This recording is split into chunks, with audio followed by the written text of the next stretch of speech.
بسم الله الرحمن الرحيم. السلام عليكم ورحمة الله تعالى وبركاته. يصنف أهل علم النفس الأشخاص الذين يقولون قولا ثم يفعلون نقيضه بأنهم يعانون من مرض نفسي اسمه النفاق السلوكي.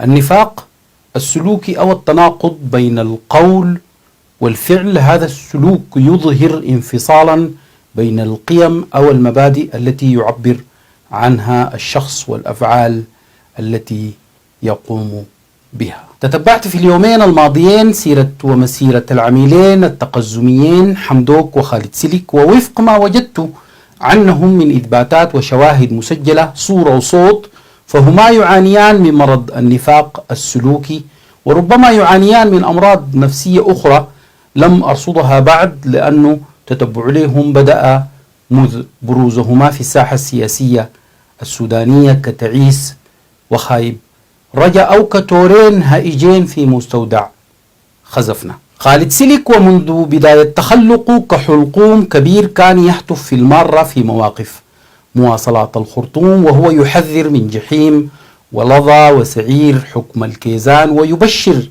بنعيم وجنان وفردوس حكم أحزاب القحط والخراب. وهو كانت العبرة بالنتائج، ودي كانت أولى أكاذيب البلقاء، ومسك أي زول تابعه ضنب الككو، وهو مسك مقبض باب مجلس الوزراء والإنفينيتي وخلاهم يغنوا رحت خليتنا وتاني ما جيتنا ولو ما كذبنا وما مصدقنا أسأل العنبة الرامية فوق بيتنا. طيب نبدأ نستعرض في الملف المرضي للمريض خالد سلك الذي تحور من ظاهرة حلقومية تهتف في الأسواق ومواقف المواصلات إلى رجل دولة تدور ثم تكور في المقاعد الوثيرة بمجلس الوزراء، وجلس على الإنفينيتي بعد السوناتا تصنيع جياد الكيزانية. خالد سلك بلغ مبلغا من العمالة والارتزاق لم يسبقه إليها سياسي سوداني من قبل، وهو رفقة التعيس حمدوك يمشوا بريطانيا حاملة القلم في مجلس الأمن ليبذلوا لهم فروض الولاء والطاعة وقليل من مياعة في شتم هاوس، ويترجونهم أن يرسلوا قوات دولية للسودان حتى يعودوا على ظهرها حكاما من جديد جلبيون وكرزايات جدد. وأهو حمدوك أعلن بكل صراحة من داخل الشاتم هاوس في بريطانيا، وبعدها مباشرة أعلن خالد سلك عبر قناة الجزيرة. نشوف مبدأ وجود قوات دولية على الأرض. طيب نحن نريد ذات القوات لا لتنتصر لطرف، نريد هذه القوات لتحمي المدنيين. من يحمي المدنيين داخل السودان الآن؟ هذه الحرب هي بين طرفين سودانيين، الطرفين ديل بيرتكبوا جرائم مروعة في حق المدنيين، ولا توجد جهة تحميهم إطلاقا يعني. وعلى النقيض من ذلك هنالك جهات تتكسب سياسيا من ماساة الناس، وبالتالي هي تريد أن يموت الناس، هي تريد أن يذل الناس، هي تريد أن يشرد الناس حتى تكسب نقاط سياسية. وحينما نتحدث عن آليات متعارف عليها لحماية المدنيين يبدأ الحديث عن السيادة. الأول كان رئيس وزراء السودان، وسلك كان الوزير الأول في الحكومة القحطية البائدة، فلما الدعوة لاحتلال السودان بواسطة قوات أجنبية ونزع سيادة البلد تجي من زي الاثنين ديل اللي تبوأوا حين غفلة من الزمان أرفع المناصب، يبقى لازم ناخد وقفة ونراجع سيرتهم ومسيرتهم لنطابق البعر البعروه في شتم هاوس، ونشوف إن كانت البعرة تدل على البعير فيما سبق من مسير. وما حنجيب حاجة من عندنا خالص أو نبهتهم لا سمح الله، وكله بالقانون حيكون ولعب نظيف وبقاعدة من دقنه وأفتله، والحمد لله الاثنين عملوا لهم دقينات. طيب نبدأ بحمدك اللي قال قبل كده في لقاء مع BBC إنهم ليس لهم الحق في الحديث مع دويلة الإمارات بشأن إيقاف السلاح، وقال نحن فصيل مدني ما عندنا علاقة بالسلاح بيجي من وين ولا بيقدموا مين. نسمع حمدوك في الفيديو ده قال شنو؟ لديكم قنوات اتصال مفتوحة مع الإمارات العربية المتحدة، هل طلبتم منهم بشكل مباشر وواضح بأن يتوقفوا عن هذا الدعم، وماذا كانت إجابتهم على هذا السؤال؟ نحن على تواصل مع كل الفاعلين في هذا الملف، دولة الإمارات، الشقيقة مصر، دي الزيارة الثانية لأن نحن شاركنا معهم في تواصل مستمر. بقية دول الجوار، اثيوبيا، تشاد، السعودية، الجوار البعيد برضو، والأشقاء في محلات ثانية، فنحن على تواصل مع كل هذه الجهات. نعم، يعني كيف ردت لكم الإمارات في هذا الطلب تحديدا؟ نحن لم نناقش، نحن فصيل مدني، ما عندنا علاقة بالسلاح بيجي من وين ولا بقدموا مين. نحن في كل حوارنا مع الناس الفاعلين في هذا الملف كنا بنطالبهم بأنه لا يوجد حل عسكري لهذه الأزمة. نعم. ساعدونا كسودانيين في أننا نصل لتوافق سياسي عبر الحوار. نعم. طيب يا منافق، في الشتم هاوس بقت مسألة السلاح وإيقاف إطلاق النار مسألة سياسية، كيف؟ كده اشرح لنا نسمعه. On the second aspect, which is on the ceasefire process, which is I will just quickly go through this, the issue of stopping the war. We think ceasefire has to be integrated as part of a whole. We cannot think about ceasefire as just a military issue. It is as military as political, and that understanding has to be firm there. It should be based on existing agreements and build on them incrementally. And also should have an effective monitoring mechanism using technology and all other things. بالله مش قمة الكذب والنفاق والاستهبال ولا ما مش يا حمدوك؟ نواصل ونسمع الجزئية اللي بيطالب فيها بجلب قوات دولية عسكرية على أرض السودان ويدعو لاحتلاله بواسطة أجانب. نسمع. I think we have to work on R2P, think about enforcing a no-fly zone, safe zones inside the country, even to the point where we should boldly talk about bringing boots on the ground to protect the civilians. This is extremely important issue. هنا يا حمدوك بقيتوا فصيل عسكري ما مدني زي ما قلت في الأول، ولا كيف يا حمدكة؟ طيب هل في دليل أكتر من كده على كذب ونفاق حمدوك واستعباطه على الشعب السوداني؟ في دليل أكبر من كده؟ دليل صورة وصوت. وأفتكر من كذب مرة يمكن أن يكذب 1000 مرة ومرة، وزي ما قال الشاعر يا حمدوك كذبت ومن يكذب فإن جزاءه إذا ما أتى بالصدق ألا يصدق. إذا عرف الكذاب بالكذب لم يكن لدى الناس ذا صدق وإن كان صادقا، ومن آفة الكذاب نسيان كذبه وتلقاه ذا حفظ إذا كان حاذقا. ندخل بقى عن بسفة ونشوف المريض الثاني خالد سيلك، ونبدأ بأولى كذباته في ميدان الاعتصام، وهو بحلقوم الكبير بيصرخ إنه قوى القحط والخراب أعلنت في كتاب مكتوب زهدها في السلطة واتفقوا على حكومة كفاءات، ثم أغلظ في قوله وهو بيؤكد إنه هو شخصيا خالد سيلك ده لا عاوز وزارة ولا حنشوفه وزير، لا هو لا وجدي صالح، وخطوا خط تحت وجدي صالح دي لأنه هو سماه بالاسم في اليوم داك، وجايين للحتة دي تاني في خلال الحلقة. نسمع نشوف خالد سيلك قال شنو. إعلان الحرية والتغيير أعلنت زهدها في المشاركة في الحكومة التنفيذية الانتقالية، وقررت إنها توكيلها لحكومة كفاءات وطنية. ده كلام مكتوب في إعلان الحرية والتغيير. أنا اللي قدامكم ده لا بتشوفوا لي وزير ولا داير لي وزارة ولا وجدي صالح اللي يتكلم وهو لبس ولا جعفر اللي يتكلم قباله. نحن مكاننا يا هو الشارع ده. ويجي تاني يؤكد ذات الكلام في فيديو آخر إنه هم كحزب مؤامرات سوداني لن يكونوا يوما جزء من سلطة انتقالية. نشوف تاني برضو الفيديو. عشان كده قلنا موقفنا بكل وضوح في البيان الخامس انه حزب الوطن السوداني اولا لن يشارك اطلاقا لا في المستوى السيادي ولا في مستوى مجلس الوزراء، عشان هذه المقاعد اصلا لا تتحول لصراع بتاع محاصصات حزبيه وكرسيني وكرسيك وحقي وحقك وغيره. نحن حقنا بنلقاه عند الشعب السوداني في الانتخابات. ده وجهتنا وراينا ورؤيتنا ودربنا ان احنا ماشيين فيه. اطلاقا لا كنا جزء من صراع حول كراسي في المرحله الانتقاليه، وما حنكون جزء من صراع حول كراسي في المرحله الانتقاليه. لكن فجأة يفاجئنا ذات الجنريتر خالد سلك بكلام جديد ينسف به كل كلامه الفات، انه لا هو لا احزاب القحط والخراب ولا حزب المؤامرات السوداني، وتحديدا ولا وجدي صالح اللي كان واقف معاه في منصة ميدان الاعتصام وسماه بالاسم، وقلنا حنجيه هسه خلال الحلقة ليأتي وينسف كل ذلك في لحظة وكأنه لم يقل نقيض ذات يوم عنه عن وجدي صالح بالتحديد.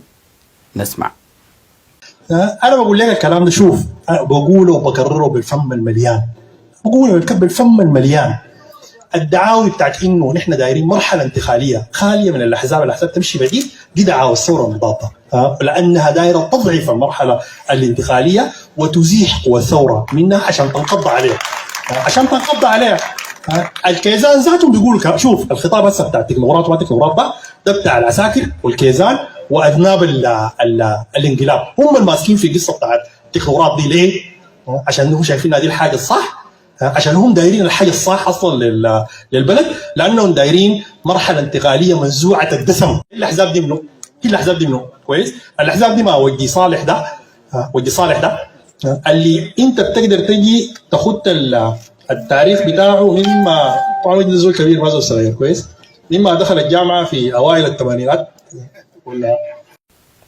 وهو بعد ما قال لا في احزاب قحط وخراب لا انا لا وجدي صالح النيم، جه هنا وقال هي الأحزاب لازم تشارك في المرحلة الانتقالية، وهي الأحزاب دي منه ما هو وجدي صالح ده ضرب مثل بوجدي صالح، وده كله كان تمهيد عشان يدردق الكورة لنفسه ينتصر لروحه ويجيب فينا الجون بالوزارة التي جاءته تجرجر أذيالها، وجانا طالع وهو يتبجح بأنه تم تعيينه وزير الوزارة القبيل قال ما عايزة.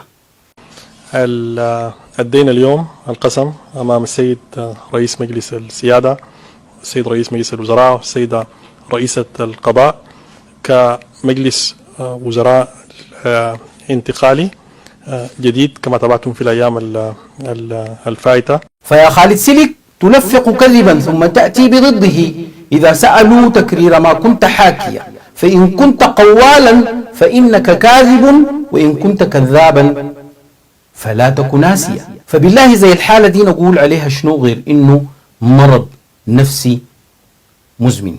نواصل رحلتنا في مستشفى الأمراض النفسية من عنبر أبسفة وفحصنا لبعر البعير أثناء المسير، وهو نفسه سيم خالد سلك من ميدان الاعتصام، وهو بيطالب بإبعاد ميليشيا الدعم السريع وسط هتافات الجنجويد ينحل. نشوف. انا اقول لكم هسه دي مفاوضيننا ديل مشوا هسه غصب. اول حاجه قبل اي تفاوض قبل اي حاجه ما في تفاوض لو ما الدعم السريع ده مشى من هنا.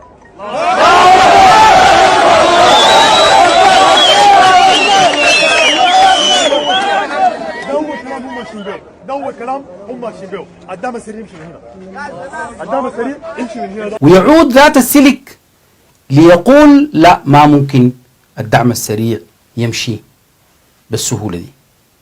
الدعم السريع ده الآن بيتكون من 100,000 مقاتل، عنده تحالفات خارجية، عنده سلاح، عنده قروش. أي زول بيفتكر إنه بس حيعمل له كده حيختفي من الوجود ما صح. هسه أنا بقول لك الأربع عساكر بتاع، عشان نتكلم بوضوح أخواننا جد يعني، الأربع عساكر بتاعين الجيش، الأربع عساكر بتاع الجيش ممكن تقول هاي تبعيدهم من المشهد الجيش يجيب غيرهم. الدعم السريع ما حق السودان ما حق الدولة. الدعم السريع ده حق حبيبتي واخوه، حقهم ما انت تبعيدهم توديه وين؟ تبعيدهم تجيب منه، تجيب ولد عمه، تجيب منه، ما هو في النهايه نفس الحاجه يعني. طيب حيتعامل مع الظاهره دي كيف؟ حيتعامل معاك بالتفصيل ده ما بيحلها. وبعد ما كان كلامه انه لابد الدعم السريع يمشي من هنا ويتلاشى ويختفي، يقوم هو بنفسه يمشي له وهو وزير ويزورهم في مقرهم وهو واقف زي اخته جم كفيله حمدتي. بل وبعد أن فعل الدعم ما فعل في البلد، هو المشى ليهم لحد أديس أبابا وسالم سيدو حمدتلو يبارك له ما فعلوا حتى بأهله في فداسي.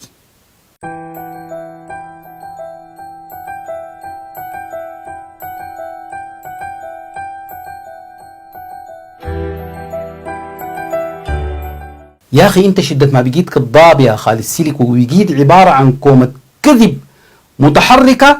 كل ما كنت في مكان تحشر يدك وتطلع أقرب كذبة من جراب الأكاذيب بتاعك لتلقيها في وجه من أمامك، ثم تمضي واثق الخطوة تمشي ولا تبالي حتى لم تعد في وجهك مزعة لحم من حياء، فأصبحت حتى الأشياء من حولك بتضحك عليك وتمغرز فيك عشان تهتف في وجهك وهي بتضحك. الكذاب أهو، الكذاب أهو، وأهو أنت في واحدة من كذباتك البلقاء ووقفاتك الضلالية، وأنت مع ناس الكهرباء وبتعد فيهم إنه سودان ما بعد الإنقاذ والكيزان وفي عهدكم عهد القحاطة هو السودان اللي ما حيضلم تاني ولا حيشوف قطوعات كهرباء اللي ترد عليك الكهرباء ذاتها وهي بتضحك عليك. نشوف في الفيديو ده.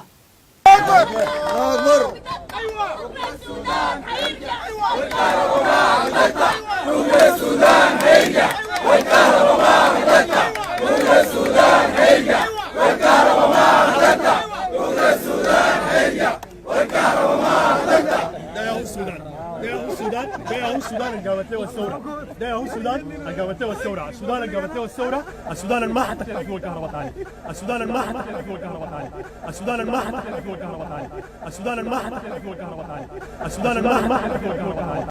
هدفت الورشه الى بحث عمليه الاصلاح الامني والعسكري بغرض تطوير الاسس والمبادئ.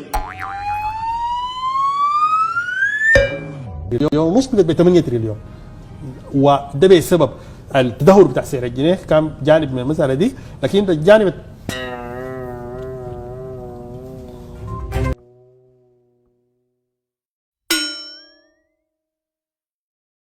شفت يا خالد سيلك الكهرباء ذاتها ردت عليك وقالت لك الكذاب اهو، الكذاب اهو. قطعت لك مرتين، مره وانت بتتكلم كوزير في مجلس الوزراء ولا وين ما بعرف في مؤتمر صحفي، ومره وانت في سودانية 24 في الاستديو. جمعت الليلة في ملفكم المرضي هذا غيض من فيض أكاذيبكم وتضليلكم للشعب السوداني، وسيظل هذا الملف مفتوح وتبقى حالتكم قيد المراقبة والدراسة لحد ما نلقى لكم العلاج الشافي الكافي الوافي. وحتى ذلكم الحين أي واحد يلاقي الاثنين المجنتلين ديل يسلمون لأقرب مستشفى أمراض نفسية. وخبيث القلب قد يظهر من الأفعال والمظهر علامات تميزه، فحذر من ترى واحذر إذا يلقاك تلحظه كئيب الوجه والمنظر تساعده بمحنته ويصبح بعدها أقذر ويفجر في مخاصمة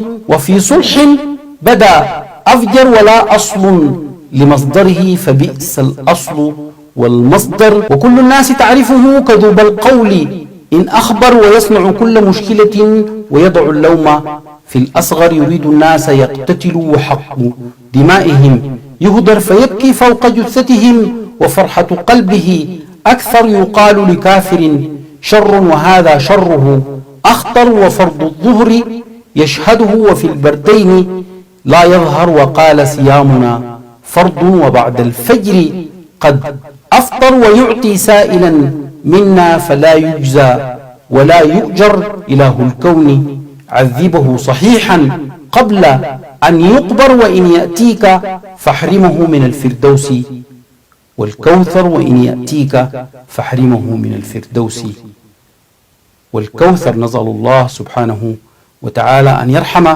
شهداءنا الأخيار الأبرار وعاجل الشفاء للجرحى والمصابين الأطهار، والحرية للأسرى والمعتقلين خلف الأسوار، ولقواتنا المسلحة السؤدد والانتصار. والسلام عليكم ورحمة الله تعالى وبركاته.